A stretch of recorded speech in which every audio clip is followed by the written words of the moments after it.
Please welcome to the stage Mr. Frias. Thank you.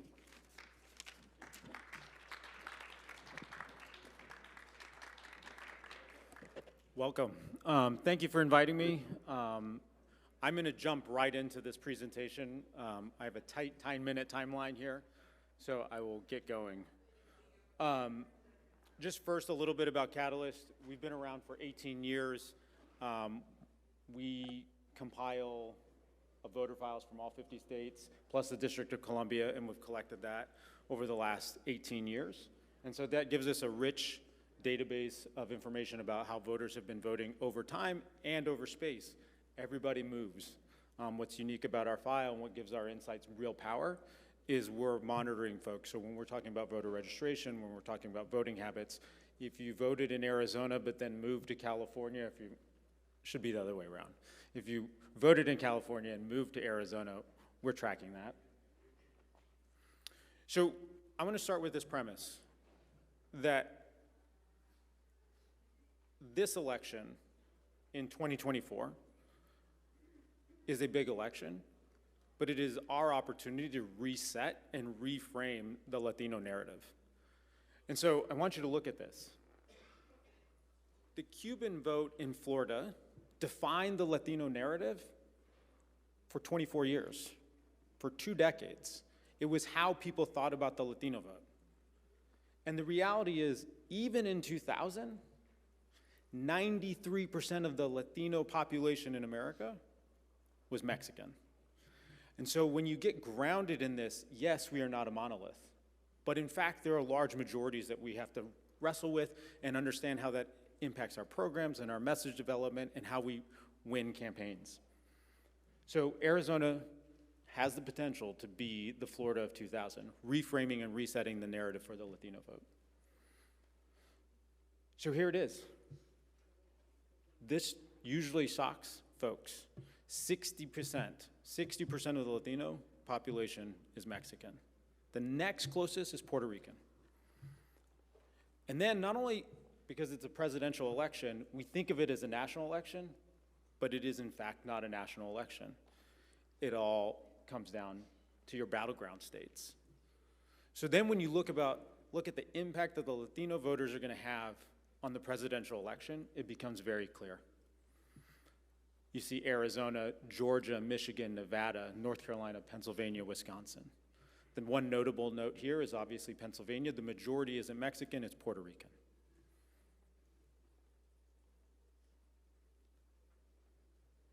So while we hold that fact that the Latino vote is predominantly Mexican, we also want to make sure we're keeping an eye towards where the growth patterns are. And when you look up here, you see that there are 7 other ethnicities that are growing rapidly. And the fastest growing are Venezuelan, Dominicans, and Guatemalans. So when we think about running program, when we think about the Latino vote, when we think about the communities that we want to engage for 2024 and beyond, it's broader than the Mexican community, and it's diversifying rapidly, which you heard a little bit about I was peeking in and out of the conversation around immigration, and like you see how all this stuff starts to come together in an electoral context. So I'm from Arizona. Being a large population, you're going to impact the elections. But what you want to be thinking about is what's the share of the electorate that are Latinos. That's what matters. That's who's participating. That's who's reshaping how many people, how many Latinos are participating in the election. And it's a pie, and it only goes up to 100%. So the more we grow our share of the pie, it's going to start to pull from other areas. So we all know this. It's just something that we know intrinsically. But this is the Latino population growth in key states since 2000. These are all battleground states. Even the Midwest, even the Blue Wall, we do projects in the Midwest and the blue states, and people are shocked to find significant size populations of Latinos in the Midwest. But here's what's important. This is the share of the electorate. This is how many Latinos are registered to vote and voting. This matters. We can increase that pool by registering more Latinos. We can increase that pool by persuading more of them to come out and vote. And when they do, we have a greater impact on the outcome of these elections. And so we talk about the presidential election. It's clear the battleground states have a significant Latino population. It's also going to be decisive in determining who maintains control of the Senate, but also congressionally. So when you look at this, the majority of the most contested congressional races, Texas, California, and all across the country, the majority of them have at least 10% Latino population, and some much more.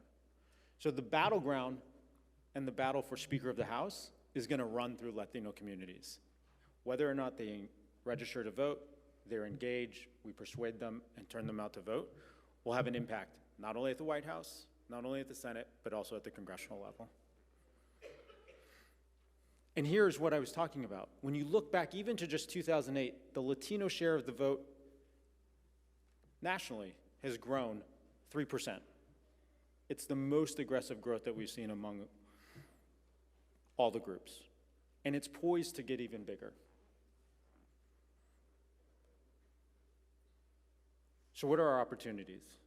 Here's what we know. 2022 and 2020, you all have heard this narrative. Latinos are defecting from Democrats or they're up for grabs. They are. This community is up for grabs. It's a jump ball. But what I would say is what we've seen is that the support was stable from 20 to 22.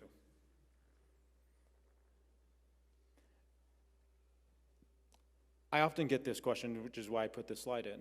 Well, what's the difference between college and non-college Latinos? Is there a difference? Well, first of all, it's right now something we have to work on as a community, but it's 90-10. It is just massive college to non-college. But people try to use that as a wedge, and what I want to point out here is there's not a big difference in levels of support between non-college Latinos participating in an election and college Latinos participating in the election. I heard a hum. So here, I'm going to finish with these last two slides. This is our opportunity. This is where I want to, hope the panel discussion goes, which is we have 8 million unregistered Latino voters on the Catalist file nationwide. These are underestimates. It's hard to capture the full breadth of the community on a file with a phone number and an address and to contact. We're trying to improve that, but just right now, we know that there's 8 million unregistered Latino voters on our file that organizations can contact today. Importantly, 2 million of them are in the battleground states that I just listed. This is a huge opportunity. And then even if it's an underestimate, I think getting started here and improving the file is a big win. But there's still more. These are 7 million registered Latino voters who voted in 2020, but sat out in 2022. And where they go and who they'll vote for is up for grabs. And then you have 600,000 in the battlegrounds. So there is no shortage of communities and populations for us to target at any level, congressional, Senate, or obviously for the White House. And I'll end there. Thank you.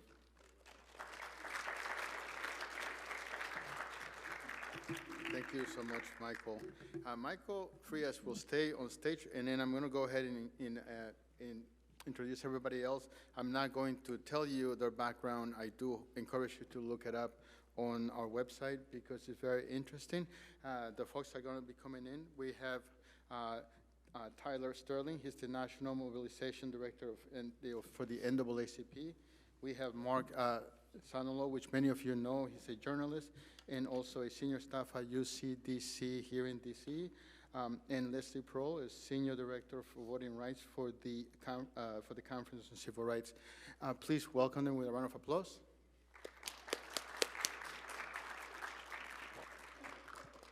So there are a bunch of questions that we have, so we would all get to as many as we can, okay? So the first question is, what is the significance of the gutting of the Voting Act, and what organizations like some of yours are doing to ensure that we can mitigate those challenges?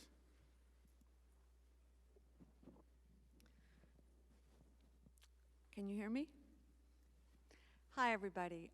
Leslie Proll with the Leadership Conference on Civil and Human Rights. I'm very happy to be here. I work for an organization that is an umbrella coalition in Washington and is a national organization comprised of over 240 organizations. And one of our top priorities is protecting and saving democracy. And I want to thank LULAC, who is a longtime strong partner of the Leadership Conference and certainly a stalwart organization when it comes to protecting the vote. There are some famous voting rights cases with LULAC as the name. You should look them up. But I'm very excited to be here. I'm going to talk to you about some recent damage to longstanding voting rights laws that I want you to know about, okay? But I see a lot of young people in the room, and I'm very happy about that. Hello. But I'm talking to everybody, but I'm really talking to you, okay? I want you to know what's going on and with voter suppression and how the laws have changed to make it easier for states to pass anti-voter bills. But when I tell you about this, I don't want you to be deterred from voting or discouraged from voting. I'm telling you this to motivate you, to make sure that you navigate all these things that Tyler is just such an excellent person to talk to you about how to engage and mobilize on the ground. But I'm telling you this because I want you to know what's going on nationally, okay? And that is that the Voting Rights Act of 1965 is really our most successful civil rights act, okay? And in it, there was a provision that said states and jurisdictions with histories of racial discrimination have to get pre-approval for any voting change they enact before it takes effect, okay? Because it was suspicious that they were going to be up to no good, okay? That was in place for years. In 2013, you may have heard about this Supreme Court case in Shelby County versus Holder. The Supreme Court gutted that provision, okay? So meaning states like Texas could immediately enact photo ID laws that disproportionately impacted people of color and students, because one of the things in that photo ID law was that you no longer could use your student ID, but you could use a gun license, okay? And so what happened is that we could no longer have a check on laws like that to make sure they were blocked before they went into effect, even though they were discriminatory. So that case unleashed everything you're seeing. All these states, every state, every jurisdiction now can put into motion voter suppression laws, and we're still seeing it today. We're going to see it for the rest of the year. We're fighting back with some pro-voter laws trying to, but that's what I want you to know that we're up against, and I'll let some other folks talk too. And you do a lot of work at the national level, so I'm curious to find out what's happening at the local level and like in the trenches, so to speak. Tyler, if you can tell us a bit about that. Yeah, good afternoon, everyone. My name is Tyler Sterling. I serve as the National Mobilization Director for the NAACP. That's a lot of syllables there. What that means is I do get out the vote. All things in terms of electoral engagement, policy advocacy, but really mobilizing and trying to tie pertinent issues to voting, and no further pertinent issue than the issue of voting rights as a whole. So Leslie just did a wonderful overlay of the Voting Rights Act and how it is being gutted. And what that really means and what it looks like on the ground, it varies by state, but it is all suppression tactics and fear tactics to not only dissuade or deter someone from voting, but to stop organizations on the ground from also mobilizing. So case in point, in Florida, I believe it's Senate Bill 503, but it attacks third-party registration organizations. And essentially, what that really means is that if you are looking to register a voter in the state of Florida, your organization or entity must register with the state and then turn in the registrations that you've done. I think at hearing that at like top level, you're, oh, okay, there may not be anything wrong with that. But when you look in on the back end, there is each of these organizations that register, they are 5 times more likely to have every person that they've turned in challenged. And not only are they challenged, but it really strikes fear in an organization like the NAACP, and we have 84 or so units in the state of Florida that are trying to register voters. So it is a purely suppression-based tactic. It is also deterring people.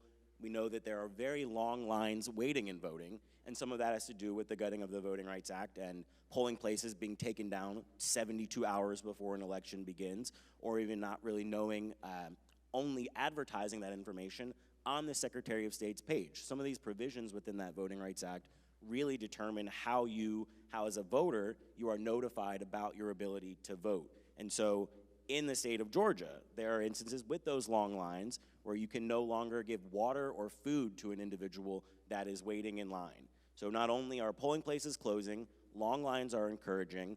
In states like Georgia, where voting stops around 7 p.m. and not 8 p.m., people have jobs, there's longer times to get to the place to vote, to get to your polling location. So the gutting of the Voting Rights Act is not only causing trouble and suppression in the legislative level, it is truly trying to prevent organizations and individuals like everyone in this room from trying to help get out the vote in your communities. So it's a suppression tactic at the highest level, and then at the on the ground level, it is striking and instilling fear in an individual voter and an organization that wants to do right by your communities. Great, thanks. And now we have a question for you, Marc. You deal with students. You like Mr. Frias, you do scientific surveys and sort of get in the face of people and try to understand how they're feeling. What are you experiencing? What are they saying to you? All right, well, thank you again. I'm Marc Sandalow, and my background is journalism, but I'm a faculty member at the University of California, Washington Center, just a few blocks away. A number of the students here are students of that program.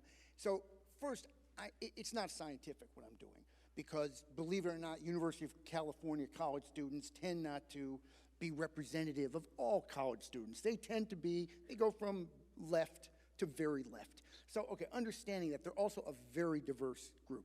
I mean, I think that, the plurality in our program is probably Latinas. I'm not sure of that, but, California, Latinos and Latinas are the highest group at the University of California. This is, when we talk about them being old, I mean, I'm not a young man. When Joe Biden was my age, iPhones didn't even exist. There's more time between the Civil War and there's more time passed between Joe Biden's birthday and today than Joe Biden's birthday and the end of the Civil War. So for the students, this is a real, it's not necessarily just ageism, because I always ask them, who would you be most motivated to vote for? Always AOC comes out on top. But after that, it's Bernie Sanders. So they don't have anything against old people, but I think they have trouble relating to people who don't understand what it is they're going through. And here's the biggest fear I have. I don't know if any of you have been to China, but I've been there a couple times, and you have guides and translators, and of course, Americans like me are always asking, what do you think about politics? And they have either been trained or they mean it, but they always said to me the same thing, which is, I don't follow politics because I know I don't make any difference. Well, that's terrible. I mean, in China, it's true, their vote didn't matter. Your votes matter, and I know from talking to students, we're just talking backstage a little bit about this. There are a lot of students who think it just doesn't matter anymore, and to the extent that they believe that, we're in trouble. We leave, like Michael talks about, all the Latino votes that are left basically they're left without voting, And that's certainly true for young people participate at about as low levels as Latinos, who are one and the same often, and that's a real problem. So, if it doesn't matter, tell us, folks, why does it matter? Why does it matter that they get involved? Why does it matter? Yes, why? Well, I'll just step right into it. Look, I think you can disagree with the current president over a whole host of issues, immigration, Israel, all of it. But the choice, from my perspective, from my vantage point, is very clear. Like, there's an administration currently in the office that respects and appreciates a fundamental core value of democracy, which is you have the right to peacefully protest your government when you disagree with their policies. That is the power of a democracy. That is the power of the people to continue to raise issues, raise hell, and try to change and impact policy. And the alternative has shown in the past and has said everything affirming that he would stop at nothing to quell that. And so I just think, like, why does it matter? Because you want to be able to protest your government. You don't need to agree with your government 100% of the time. But you have to know that you have a voice. You have to know that you can petition them loudly, long, until something happens and something changes. So, like, to me, that seems to be the most crystal clear example of why voting matters so much, particularly at this moment. So I will jump in. I did not know there were UC students here. I'm a proud grad, college and undergrad. Berkeley. Go Bears. Yeah, college and law school, sorry. So let me say this. Tyler said something, and I want to point to it, and that is the issues that are driving you to vote. You know, we've all been told how important voting is, right? I'm sure you have. Go vote, it's important. Well, why should you vote, right? That's what we're trying to get to right now, is pick an issue that you care about dearly and look it up. And if you're not happy with where we are in climate change or reproductive rights or the justice system or student debt, I guarantee you that voting to elect the leaders that are consistent with where you want the change to be is gonna further your interests and improve your life, okay? So we are really trying to connect with people and talk about the issues that are important to them. It doesn't matter to us what motivates you. We just want to make sure that you are putting your priorities there and doing everything you can possible. I want to mention a website that our organization has. We're really trying to reach out to voters of color from ages 18 to 35. If you want to get texts and messages about what we're doing to identify issues and share them with your friends and family, it's instillIvote.org. You can go sign up. It's connected to the leadership conference. But, you know, it is anything that you're complaining about and that you wish were different in your life, I guarantee you there is a response. And it's not only at the federal level. We all know how important it is to change presidents or to keep the president that you want, right? But I would also say, look at the local issues. Look at the elections for prosecutor. We all know it's important to elect a mayor, right? But what about prosecutor? What about judges at the local level? What about school boards and county commissions that really have more power over our daily lives than, frankly, one congressman? And so vote, we call it voting down the ballot, right? And as Sherilyn Ifill, who is the head of the Legal Defense Fund, talks about, leave no power on the table. Vote every single one of those spaces on the ballot because they are important, just as important as president and senator and congressperson. Tyler? Yeah, Leslie hit a lot of what I was going to say. I think so much of politics, when we think about it at the federal level, the gridlock that we are seeing, not really understanding that not this room, but everyone, your quality of life is dependent upon the elected officials that are in office in your local area. how many times your trash is picked up, if snow is removed. At the baseline, those are decisions that are made by elected officials. There are instances in specific states or county jurisdictions where county commissioners are completely responsible for who gets the bid to take care of your water, how your water is treated. We're experiencing work with that in Jackson, Mississippi. I'm sure you've seen or heard about the water crisis there, but it is not dissimilar from a water crisis in Cleveland, in Baltimore, in Detroit, in areas where there are elected officials that are responsible for your quality of life. So I think about it in a way, and this is designed to a degree that when you hear politics and you think about politics, you think about it at the federal level. You think about the gridlock that is being experienced and the lack of progress that is being made, and it's to try to dissuade you from engaging at the local level. And everything Michael said, it is not only voting, but it is holding your elected officials accountable. That is the first step there. Once you put the person in office, whoever they are,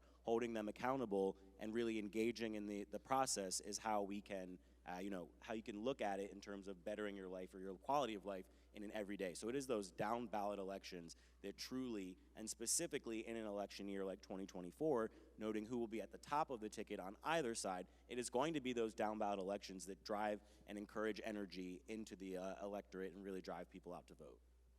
I'm just going to make a very quick point. I promise I'll be very quick about this. When I was, the students in this room, I think they're motivated in a different way.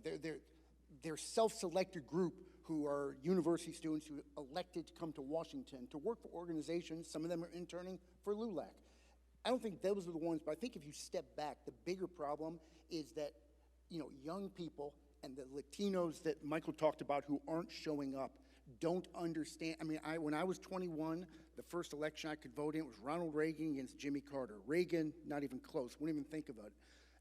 Jimmy Carter, are you kidding? He was from the South. He had some racism issues many, many years before, so I voted for Barry Commoner. Okay, it was a throwaway vote. I definitely understand the mentality there. But if Hillary Clinton had gotten 60,000 more votes or whatever it was spread out right, women would still have reproductive choices. There would still be, the idea that we would have immigration questions on the census, or there'd be 3 million Latinos undercounted on the census, wouldn't happen. And this is a real, again, I don't think the students who are here, it's an issue. They're going to show up to vote. I think that it's a real problem for the Latino community and for young people in general. Many of them are going to stay home, and that plays into probably Donald Trump's hands. Now, you talk about something really important. Some of us are old enough to know that we lived on a paradigm where you could do that. Now, Michael, what is the paradigm now? What's different than the time when I voted for Reagan? Well, so two things on this voting. Look, everybody's right. It's at the federal level and the local level.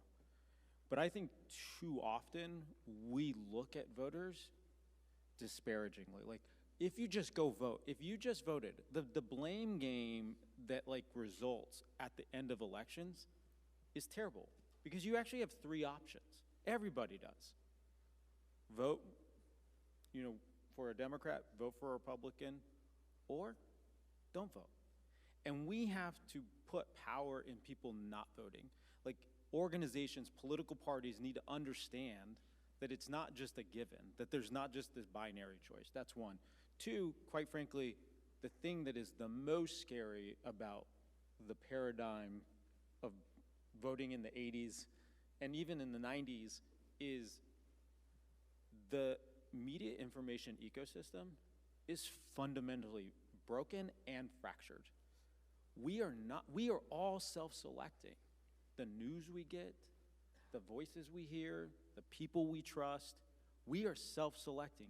Even if we think we're on the right side, we're still getting a heavy dose of a single issue and of a single frame. And so I think that's the biggest challenge right now, is we are dealing with a fractured media information system that makes it very, very hard to get people along their journey. And let me add to that, because I think that's a really good point. So first of all, there's tons of biased information. Fox News figured out they could make money doing that. MSNBC did it. And now with social media, and you get misinformation. Big problem. The last panel talked about that some. But, you know, I listen on the radio. I listen to, you know, either cable TV, because I get on my satellite, or, you know, sort of right-wing, I would call it right-wing hate media. And they know that anger sells. And it's one of the reasons people don't vote, is because the things you hear, and it affects Latinos and immigrants maybe more than anybody right now. People are angry about fentanyl. They should be. We have a crisis. People are angry about crime. They should be. But to say that that's an immigration issue is only the result of misinformed social media, and these are smart people, so I gotta believe they know better. But these are people I hear in the, you know, in the morning or the evening going home, who are spouting bullshit about you know, people that they can sort of cast blame on. I have no idea whether or not Donald Trump knows better or not, but the people who are talking about this, they certainly know better. But not only does it get Donald Trump votes, it also gets clicks. People listen, you know, there's a reason that Rush Limbaugh had the most popular radio show in America. It's because, and he knew this, if he spoke with enough hatred, he could not only get people who agree with his hatred and angry, he'd get people on the left who are outraged by his hatred and motivated to listen to him. That is a terrible paradigm. Tyler, your thoughts? I'm sorry, Leslie, your thoughts? Yeah. I'm getting old, sorry. That's okay. I just wanted to mention kind of a related issue, and that is disinformation and misinformation about voting, which is something that the voting rights community very much is trying to counter, and it is being kind of magnified by the rise of AI, right? You guys know a lot more about that than I do. You're probably already on, you know, what Chat GPT, and so here's the thing. There used to be calls, you know, that people would get telephone calls. Oh, gee, your polling place has changed. Or there was, it used to be a sign, I remember in Maryland, it was very famous. We kept talking about it in Congress. There was signs up on the telephone pole saying, oh, election day has changed. It's Wednesday, okay? So this was like disinformation designed, you know, in black communities, designed to get people not to vote, okay? It's not going up on telephone poles anymore. It's coming across text, radio messages, any way that you all communicate, it's coming. So, you know, buckle up, because this year it's gonna be in overdrive. And so what we're trying to do is get trusted people out in the community, organizations on the ground, saying, this is the correct information. Don't listen to this. But we are gonna be chasing this stuff rather than kind of preventing it from getting out. So I just want you to know that this is a real danger, and you guys could be really helpful in stopping it and identifying it. Tyler, please. Yeah, I'll just bookend off of Leslie. I think it is the trusted messenger that matters so much more than the message. The message is certainly important, but if it's not a messenger that, you know, looks like you, speaks in a similar vernacular, you know, has a similar lived experience, then the message could perhaps fall upon deaf ears. So in a space of mis and disinformation, meaning well-meaning spreading and, you know, poorly intentioned spreading, it is about those messengers who can stand up and call that out. So everyone within this room, being a civically minded individual, you may be the trusted messenger in your specific friend group. In your group text, if you get, I know my friends, something pops off on anything political, my group texts go off like, Tyler, what does this mean? What are you thinking? Like, I think this, like, what are your thoughts? And so just utilizing relational organizing, if you will, of starting with your friend group, your family, your personal network first. You know, on the planes, they say, you know, put your mask on before you can help someone else. That is true of voting as well. That is true of cleaning up your own community. Like, work in your personal spaces first, and then you can spread out there. But I think that is where the trusted messengers really rely or really come in from, to be able to validate what is being said or be able to, push off some of those lies. And the last thing I'll say is that we know, and you know in this room in particular, that engagement is king when it comes to the algorithm. And so all of the comments, all of the fire or hate emojis that are being put on a comments thread, that drives that post even more to be shown. So at certain times, it is not engaging with the post itself, it is putting out your own factual information that is like contrary to what is being seen. we know that the algorithm is going to push more and more engagement, and the sentiment analysis that goes into that engagement, the more negative it is, the more it gets pushed up to the top. So we need to rebut what is being said in a factual, positive, affirmative way. These are the facts. And that is something that everyone in this room can do very easily upon seeing mis and disinformation. So talking to your personal networks and being able to lift up those truths, but then also being on social media and lifting up those truths in a way that don't necessarily feed into the algorithm that encourages the hatred that we're seeing online. We need to wrap up really quick, but I want to make sure that everybody has a chance to do one thing.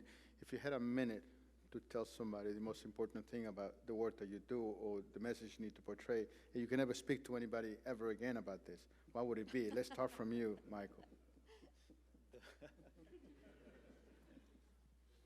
No more Michael after this.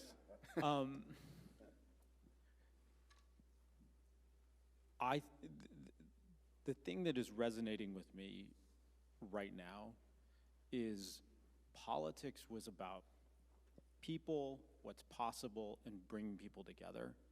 And I think that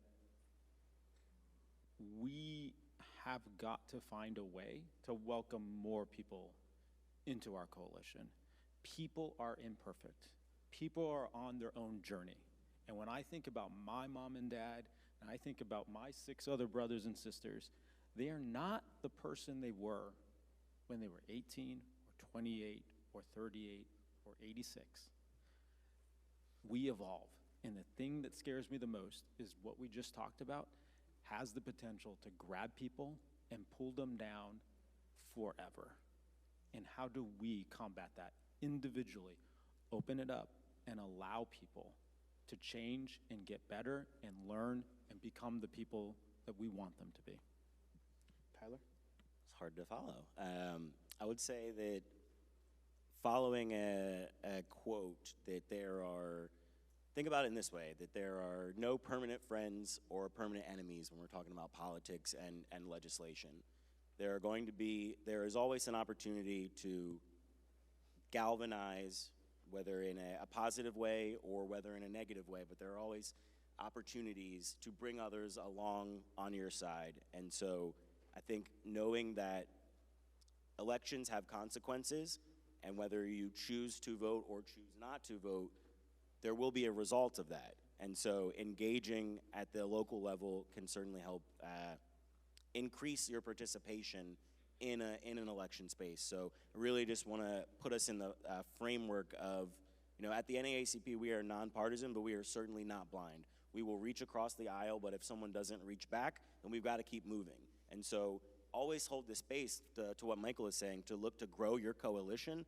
But if your coalition and you're reaching out to those that are not putting their hand back out, this is not the time to keep beating down or knocking on a door that is inaccessible or someone's not opening. We've got to move on to other individuals. So by engaging in the local level and by understanding that our politics or our elections have consequences, I think that's how we can each be our own trusted messengers in our own communities and really branch out that message. I guess it'll sound like a Valentine, very appropriate on February 14th to students who are here. Because I say this, I mean this on a very optimistic way, and I really mean this, because I said this to a lot of people. It sounds so cliche, but when I look to the students who I teach, and I teach lots of them, it gives me enormous hope. California is much closer to the demographics that you talked about. We're coming to the entire country. And when you look at the students who come to, say, our program, and yes, they're different than the average population, they're more educated, but they have grown up in this very diverse culture. I asked them what their first language was, a lot of them, and a lot of it's Spanish, but it's incredible, the range. And you look at some students and you can tell maybe they're Asian or African American, or in California the brown people are mostly Mexican. But then you get all this blend of people, you don't know what they are, and the students, they've overcome much of this. That's been the story, say, of same-sex marriage. My generation had a big problem with it. Their generation does not. So now it's accepted. And I mean, I really mean this as a very optimistic thing. It's what gets me out of bed in the morning is the generation as I see them. And of course, I see nothing but angels because I'm their teacher. But when I see this generation, they have done remarkable acceptance with each other. And if the rest of the country would be that way, we're going to be in much better shape than it looks like if you listen to the media today. So I would say, remember the really bad Supreme Court case I told you about? We've been trying to fix it in Congress for 10 years and have been unable to. But if we are convinced that we can go out and elect the leaders who will support those changes so that we can pass the John Lewis Voting Rights Advancement Act, who's named after John Lewis, you know, who was beaten so badly on the Edmund Pettus Bridge in Selma, which spurred the passage of the Voting Rights Act, the Freedom to Vote Act, the Native American Voting Rights Act. We can change a lot of those really bad voter restrictions and voter suppression laws that are on the books. And so back to being an issue-oriented voter, when you go to the polls, when you're talking to your friends and family about which issues may motivate them, please include voting rights. Because even though we're voting, voting rights is also an issue, right? And to protect the ballot and the access to ballot is very important. And so I share the same faith of the panelists in kind of the future, and the future is you, and I know you guys are gonna save us, and you're up to it. So thank you so much for coming. And to reflect on 30 seconds or less, what you folks have said, 2024 is going to be the most important election day of the world. Literally 50% of the population on Earth is going to vote. So be a voter. Don't be discouraged. I really want to thank everybody on stage. Folks, please look them up. Seriously, they have a wealth of knowledge. I feel like we just took a master class on this, but we could have a whole conference just on this alone, and they could have had 2 hours each alone. So thank you so much. Give them a big hand. And again, thanks one more time. We're going to take one quick picture, and then we just do one quick remark, okay?